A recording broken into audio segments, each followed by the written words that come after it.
सभी विद्यार्थियों को मेरा नमस्कार। मैं हूं गुंजन एरन और अपनी आज की इस वीडियो में हम बात कर रहे हैं क्लास 12th मैथमेटिक्स से चैप्टर नंबर 6 अवकलज के अनुप्रयोग एप्लीकेशंस ऑफ डेरिवेटिव्स की, जिसमें हमारा आज का टॉपिक है प्रश्नावली 6.1 से प्रश्न संख्या 8 से प्रश्न संख्या 12 तक के प्रश्नों को हल करना सीखना। तो सबसे पहले हमने यहाँ क्वेश्चन नंबर 8 लिखा है। एक गुब्बारा जो सदैव गोलाकार रहता है। एक गुब्बारे के लिए आकृति हमें पहले ही उन्होंने बता दी है कि यह गोले की आकृति में है। एक पंप द्वारा 900 सेंटीमीटर क्यूब गैस प्रति सेकंड भर करके 1 सेकंड में 900 क्यूब सेंटीमीटर गैस इसके अंदर भर दी जाती है और यह फुलाया जाता है। गुब्बारे की त्रिज्या के परिवर्तन की दर हमें ज्ञात करनी है कि यदि हम 1 सेकंड में इतनी गैस गुब्बारे में भर रहे हैं लगातार, तो उसकी त्रिज्या में किस प्रकार से परिवर्तन हो रहा होगा जब त्रिज्या का मान 15 सेंटीमीटर के बराबर है। तो यहाँ पर हमें जो मात्रक दिया है सेंटीमीटर क्यूब दिया है, यानी कि आयतन का मात्रक होता है, बटे में सेकंड दिया है, यानी dv/dt का मान हमें क्वेश्चन में दे रखा है। सबसे पहले जो हमें क्वेश्चन में दे रखा है dv/dt का मान क्वेश्चन में दिया है 900 सेंटीमीटर क्यूब प्रति में सेकंड। साथ ही वह हमसे पूछ रहे हैं त्रिज्या के परिवर्तन की दर dr/dt का मान क्या होगा जबकि त्रिज्या का मान r का मान 15 सेंटीमीटर के बराबर है। हम v के मान से ही शुरुआत करेंगे। v का मान यदि हम बात करें, आकृति हमें गोलाकार दे रखी है, तो गुब्बारे का आयतन जो कि गोलाकार आकृति में है उसके लिए फॉर्मूला होगा 4/3 पाई r⁻3। यदि हम dv/dt का मान इनके लिए निकाल लेते हैं, जो 4/3 पाई तो कांस्टेंट रहे, r⁻3 का अवकलज करेंगे 3r² और r का अवकलज t के सापेक्ष में करेंगे तो dr/dt। यहाँ 3 से 3 कट रहे हैं, बाकी सभी के मान रख लें तो 4 गुणा पाई गुणा में r का वर्ग, r का मान 15 दिया है, 15 गुणा 15 और dr/dt का मान हमें क्वेश्चन में पूछा गया है तो dr/dt तो हम ऐसे ही रखेंगे, लेकिन dv/dt का मान क्वेश्चन में हमें 900 के बराबर दे रखा है।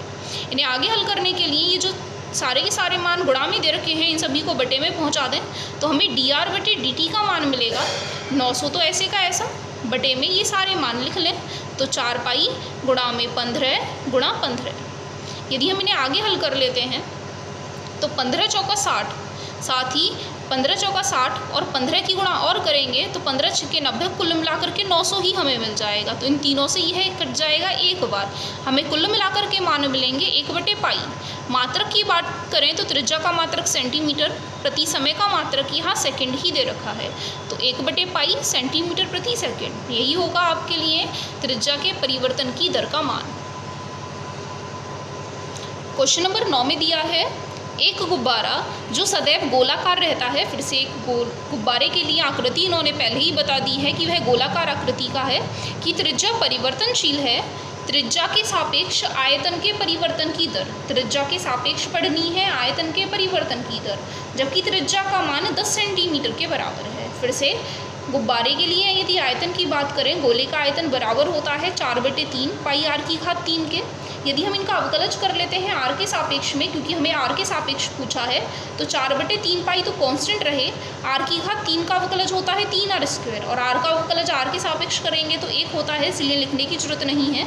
3 से 3 यहाँ कट रहे हैं, बाकी सभी मान यदि हम यहाँ रख लेते हैं तो 4 पाई तो ऐसे कैसे, गुणा में r² आ रहे हैं, r का मान 10 के बराबर दिया है तो r² का मान हो जाएगा 10 गुणा 10। यदि हम इन सभी की गुणा कर लेते हैं तो हमें मिलेगा 400 पाई। अब मात्रक की बात करें तो यहाँ आयतन ऊपर आ रहा है, आयतन का मात्रक होता है सेंटीमीटर की घात 3, क्योंकि हमें यहाँ r के मान में सेंटीमीटर दे रखा था।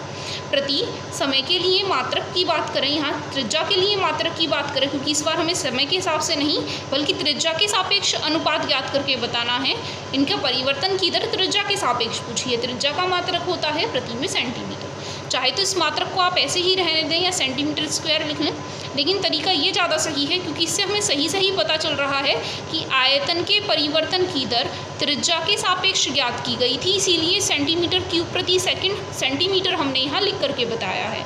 बात करें नेक्स्ट क्वेश्चन की, नेक्स्ट क्वेश्चन में क्या करना है।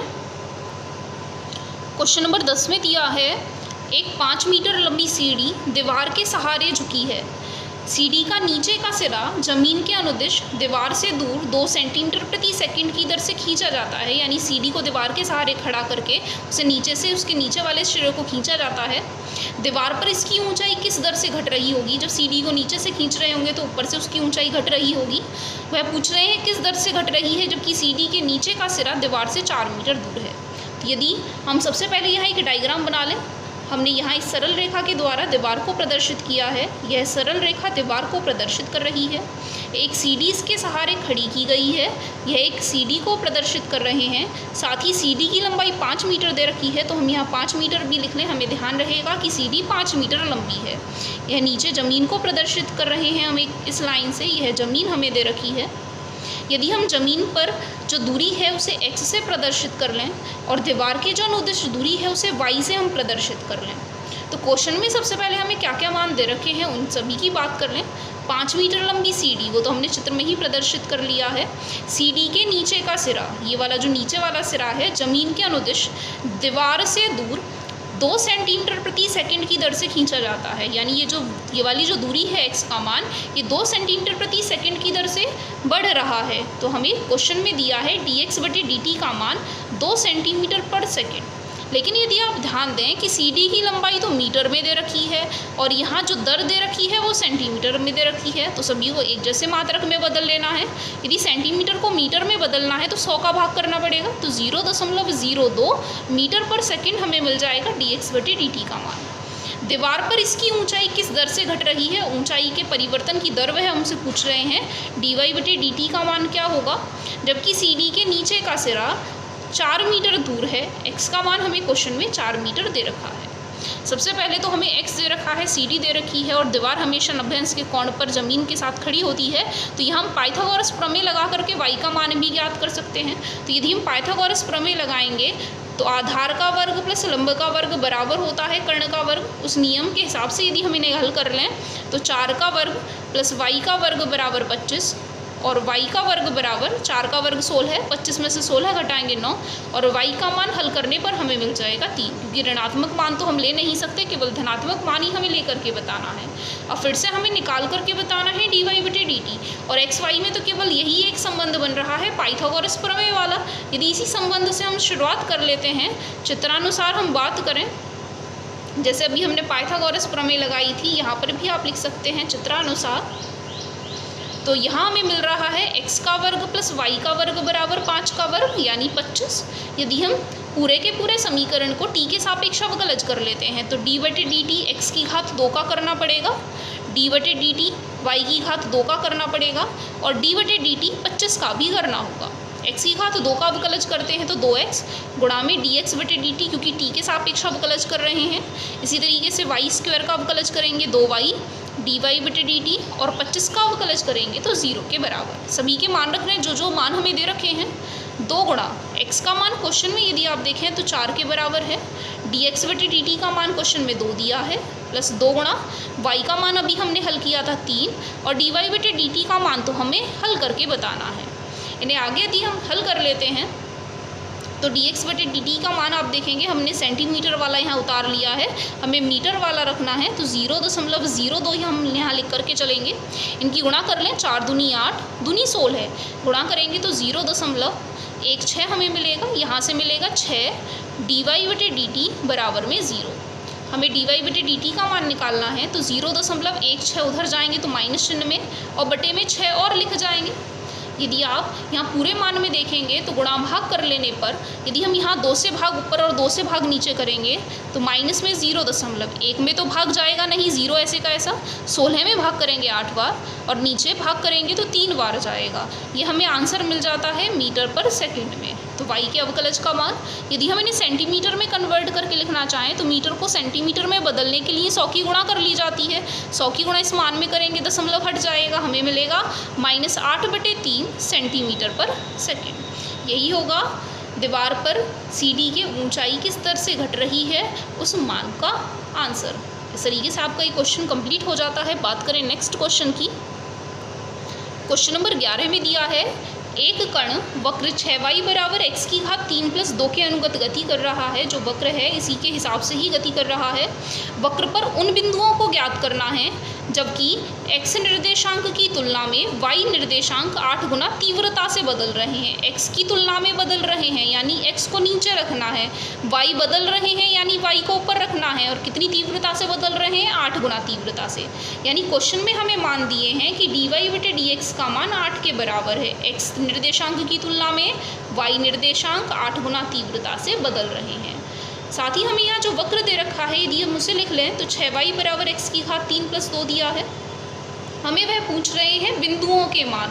बिंदु का मतलब है x और y के मान। यदि हम दोनों पक्षों का x के सापेक्ष अवकलज कर लें, क्योंकि हमें dy/dx का मान दे रखा है, हम यहाँ से dy/dx का मान निकालेंगे और वहाँ से उनकी जगह 8 रख लेंगे। तो दोनों पक्षों का यदि हम x के सापेक्ष अवकलज कर लेते हैं तो 6 तो कांस्टेंट रहे, y का अवकलज करेंगे dy/dx बराबर में x की घात 3 का अवकलज करेंगे 3x की घात 2 और 2 का अवकलज करेंगे तो 0 ही मिलेगा। यदि हम यहाँ से dy/dx का मान 8 रख लें तो हमें मिलेगा 6 गुणा 8 बराबर 3x की घात 2। 3 को बटे में पहुँचा दें तो 3 से 6 कट जाएगा 2 बार। x की घात 2 का मान हमें मिलेगा 8 दूनी 16। तो यदि हम पक्षांतर करके इनका वर्गमूल ले लेते हैं तो x का मान हमें मिलेगा वर्गमूल 16 यानी कि +/4। x के हमें यहाँ से 2 मान मिल रहे हैं, या तो +4 या -4।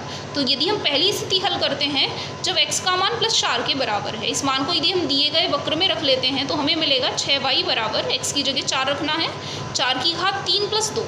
4 की घात 3 का मान 64 और 2 जोड़ लेंगे तो 66। 6y का मान रहा, y का मान निकालना है तो 6 का भाग करना पड़ेगा, तो y का मान हमें मिलेगा 11 के बराबर। इस तरीके से हमें पहला बिंदु मिल जाता है जब x का मान 4 है तो y का मान 11 के बराबर।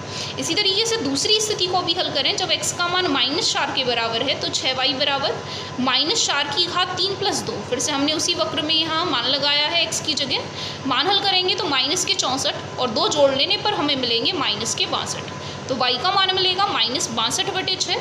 यदि हम इन्हें ऊपर नीचे 2 से भाग कर लेते हैं तो हमें हल करके मिलेंगे -31/3। इस तरीके से हमें दूसरा बिंदु प्राप्त हो जाता है जब x का मान -4 है तो y का मान -31/3 होगा।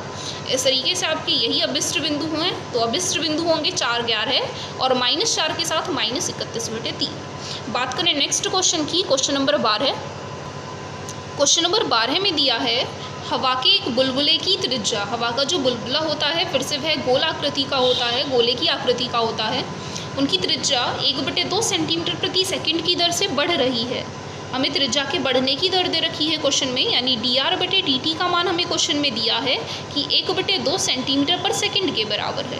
बुलबुले का आयतन dv/dt का मान हमें ज्ञात करके बताना है, जबकि त्रिज्या का मान 1 सेंटीमीटर के बराबर दिया है। फिर से हवा के बुलबुले का आयतन v के लिए फॉर्मूला होता है गोले के आयतन वाला ही फॉर्मूला 4/3 πr की घात 3। हमें dv/dt निकाल करके बताने हैं।